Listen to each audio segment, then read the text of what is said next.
The punk thought it was an easy score, a frail 78-year-old woman walking alone. Shoving her to the concrete, he snatched her purse and laughed as he fled. Little did he realize the floral bag he just stole belonged to the grandmother of the most feared enforcer in the Oakland Hells Angels. The afternoon sun was beating down hard on the cracked pavement of the San Leandro Safeway parking lot. It was the kind of sweltering California heat that made the air shimmer over the hoods of parked cars. Tommy Higgins was sweating, but it wasn't just the temperature. Tommy was sick, desperate, and 36 hours behind on a debt he owed to a very unforgiving local dealer known on the streets as Little Jimmy. Tommy needed $300 by nightfall, or Little Jimmy was going to break both of his kneecaps with a ball-peen hammer. Tommy leaned against the brick wall of the pharmacy next door, his eyes darting frantically across the parking lot. He was a small-time crook, a street-level opportunist who usually stuck to boosting stereos or lifting power tools from unlocked pickup trucks. Violent crime wasn't exactly his specialty, but desperation has a way of rewriting a man's boundaries. That was when he saw her. Mildred Harrison Millie, to anyone who mattered, was 78 years old, standing 5'2" in orthopedic shoes. She was pushing a metal shopping cart with a wobbly right wheel, slowly making her way toward the bus stop at the far end of the lot. Draped over her right shoulder, clinging to her floral print blouse, was a heavy, vintage leather purse. It was worn at the edges, thick, and looked like it was stuffed with a month's worth of cashed pension checks. To a predator like Tommy, Millie wasn't a person. She was a lifeline. She was the answer to his debt. She was soft, slow, and completely vulnerable. Tommy pulled his gray hoodie up over his head, ignoring the stifling heat, and began to close the distance. He moved between the parked cars, keeping his head down, matching his pace to the slow, rhythmic shuffle of the old woman. Millie was humming a tune she'd heard on the radio that morning. She was tired, her joints aching with the familiar sting of arthritis, but her mind was sharp. She'd lived in the East Bay her entire life. She had survived the turbulent, gritty decades of the 1960s and 70s, raising a family in neighborhoods where you had to be tough to survive. But age is a great equalizer, and no amount of past grit could change the frailty of her current bones. She paused at the curb to adjust her grip on the heavy purse. Inside was $43, a collection of butterscotch candies, her reading glasses, and a few deeply personal mementos she never left the house without. Just a little further, Millie whispered to herself, looking down the street for the AC Transit bus. Tommy struck like a coiled spring. He burst from behind a rusted Ford Econoline van, his sneakers slapping hard against the asphalt. He didn't say a word. He didn't demand the money. He just lunged, grabbing the thick leather strap of Millie's purse with both hands and yanking with all his body weight.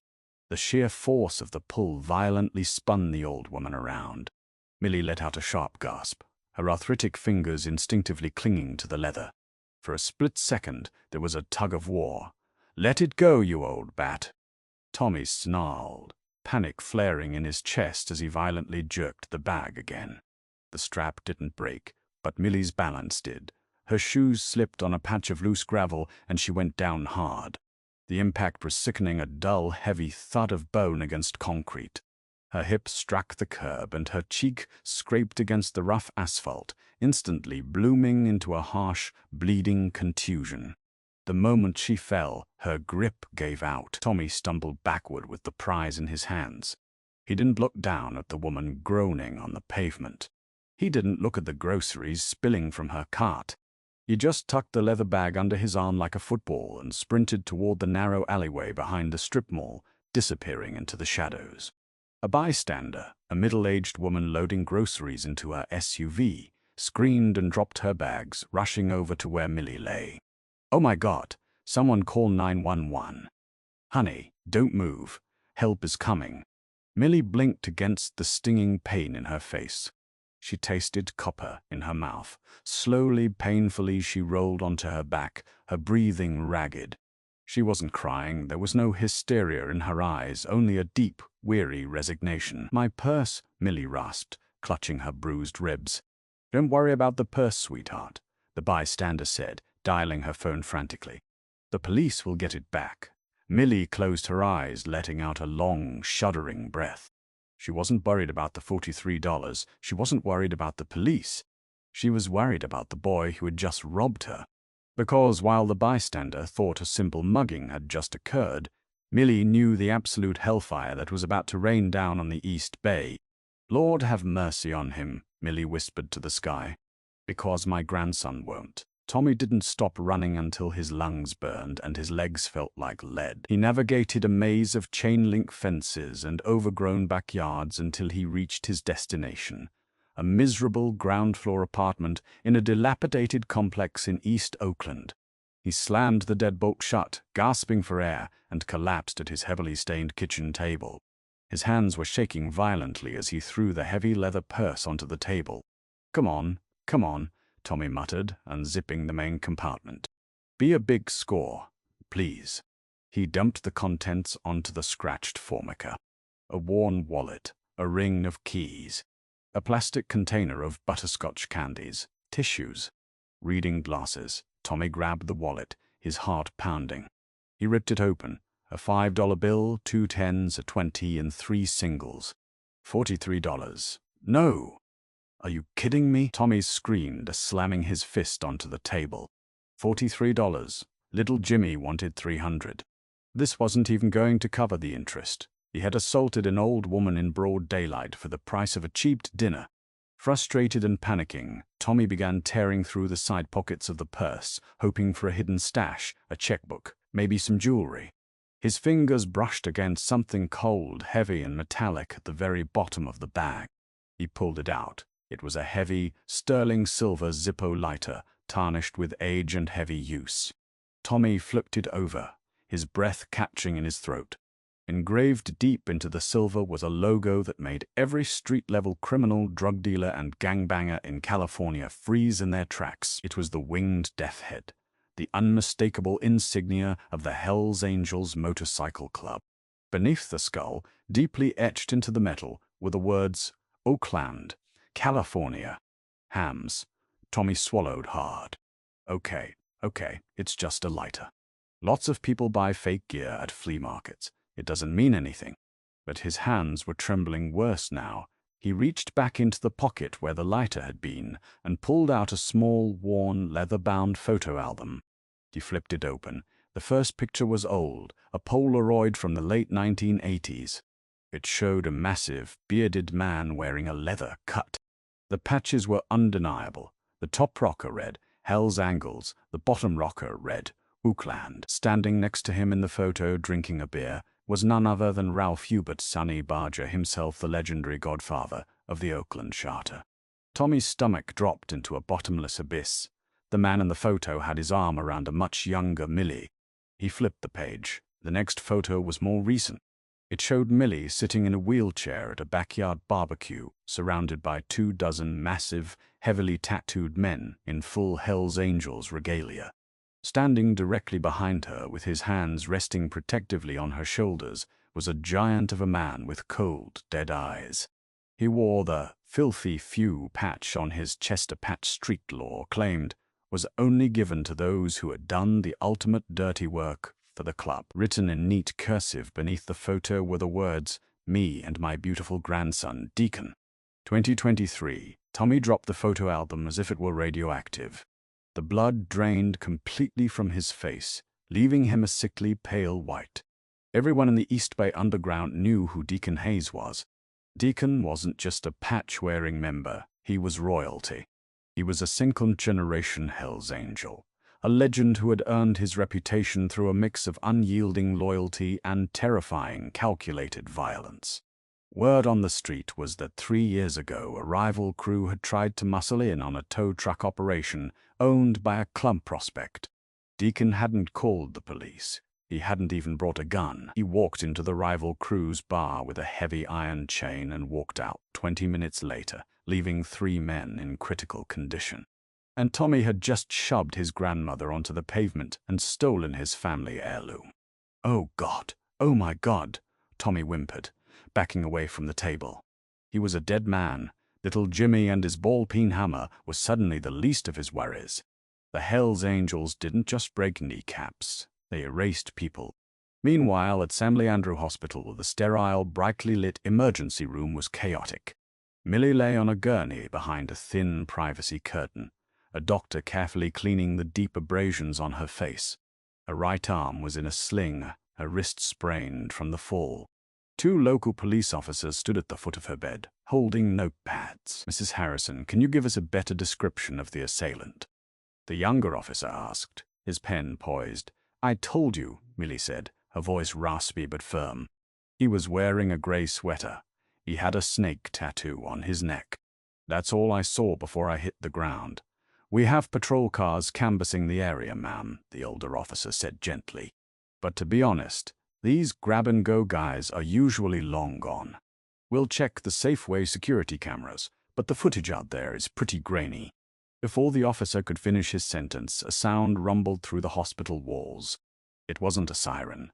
It was a deep, guttural, thunderous roar of a heavy V-twin engine echoing in the ambulance bay outside. The low frequency vibrated the glass windows of the ER. The engine revved once a violent, angry sound before being cut off. A moment later, the electronic sliding doors of the emergency room parted. The triage nurse looked up and immediately stopped typing.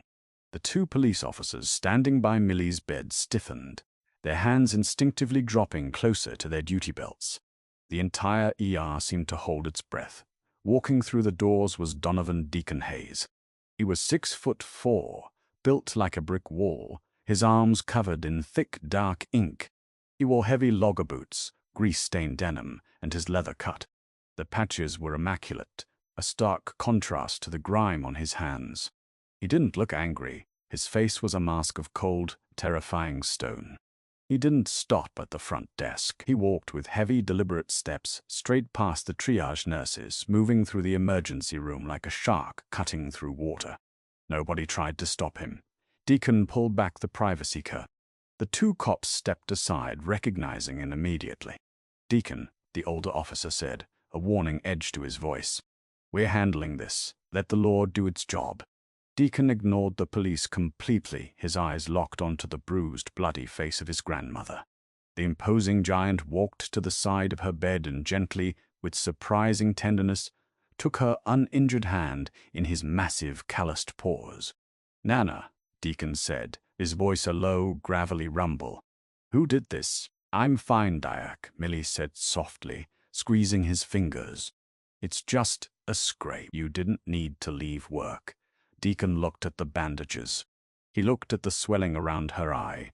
The temperature in the small cubicle seemed to drop 10 degrees. He turned his head slowly to look at the older police officer. "What did they take?" Deacon asked. "Her purse," the officer replied, keeping his tone neutral. "We're looking into it, Hayes. Stand down. You don't need a street war over a stolen handbag." Deacon turned back to Millie. "Did you have the Zippo in there? The one Pop gave me?" Millie hesitated, then gave a slow, regretful nod. "I'm sorry, baby.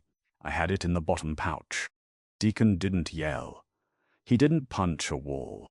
He just nodded slowly, carefully kissed his grandmother's forehead, and let go of her hand. He turned around and walked out of the curtained area, pulling a heavy, black smartphone from his pocket.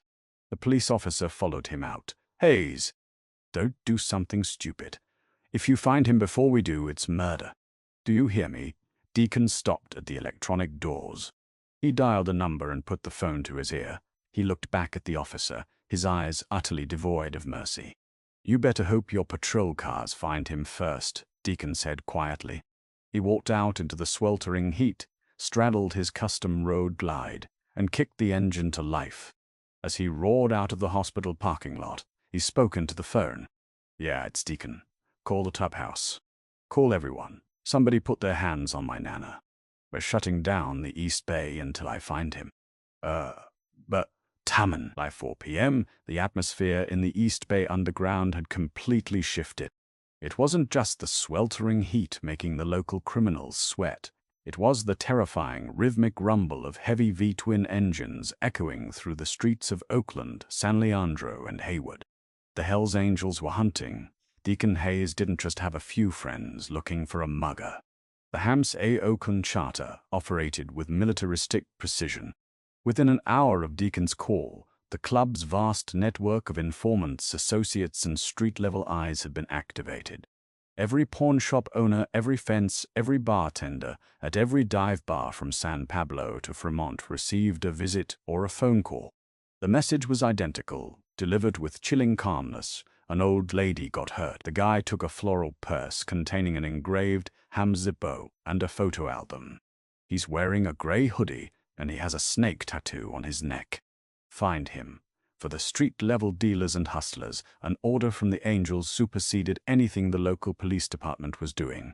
The police had rules, red tape, and bureaucracy. The club had none of those things. To ignore the police meant you might get a warrant in a few weeks. To hide a man the Hells Angels were actively hunting meant your business, and potentially your life, would be burned to the ground before midnight. Inside his stifling ground-floor apartment, Tommy was spiraling into a full-blown panic attack. He had stripped off the gray hoodie. Throwing it into a trash bag, he stood in front of his cracked bathroom mirror, staring at the faded green snake tattooed on the right side of his neck. It felt like a neon bullseye. He frantically wrapped a thick, dark blue bandana around his neck, trying to conceal the ink. It was almost 90 degrees outside, and wearing a bandana made him look completely unhinged. But he had no choice. He grabbed a duffel bag and shoved a few pairs of jeans, some socks, and his toothbrush inside. He had to get to the Greyhound station in San Francisco. If he could just get on a bus to Reno, maybe he could disappear into the desert. But there was a glaring problem. He had exactly $43 to his name. A bus ticket out of state, plus food and a cheap motel, required cash he didn't have. He needed money, and he needed it now. There was only one person in Tommy's twisted ecosystem who had that kind of cash on hand. Jimmy Corcoran, Little Jimmy, the loan shark and mid-level dealer who Tommy originally owed the $300 to. It was a massive gamble, but Tommy reasoned that if he offered Jimmy the vintage Ham Zippo lighter as collateral, Jimmy might front him enough cash to get out of the state. Jimmy fenced stolen goods all the time. A solid silver Zippo had to be worth something. Tommy shoved the floral purse beneath his mattress, pocketed the silver lighter, and slipped out the back window of his apartment, terrified to use the front door. He kept to the alleys, jumping fences, and avoiding the main boulevards, moving like a hunted rat. After 40 grueling, paranoid minutes, he arrived at the back alley of Corcoran Auto Repair, a dilapidated body shop Jimmy used as a front for his less savory operations. Tommy pounded on the corrugated metal door. Bang, bang, bang. Jimmy, Jimmy, it's Tommy. Open up. A minute passed. Finally, the heavy metal door rattled open just enough for Tommy to slip inside. The shop smelled of motor oil, stale beer, and exhaust. Jimmy, a wiry man with a receding hairline and grease-stained hands, stood wiping his fingers with a rag. He looked at Tommy, his eyes immediately locking onto the thick bandana wrapped around the younger man's neck. "You're a dead man walking, Tommy," Jimmy said, his voice completely devoid of its usual aggressive swagger. He didn't sound angry. He sounded terrified. "Jimmy, listen to me. I messed up bad," Tommy pleaded, pulling the bandana down slightly, gasping for air in the sweltering garage. "I need a loan, just $200. I'll pay you back triple, I swear on my mother's life." "Look, I got this." Tommy shoved his hand into his pocket and pulled out the heavy silver Zippo, holding it out like a peace offering.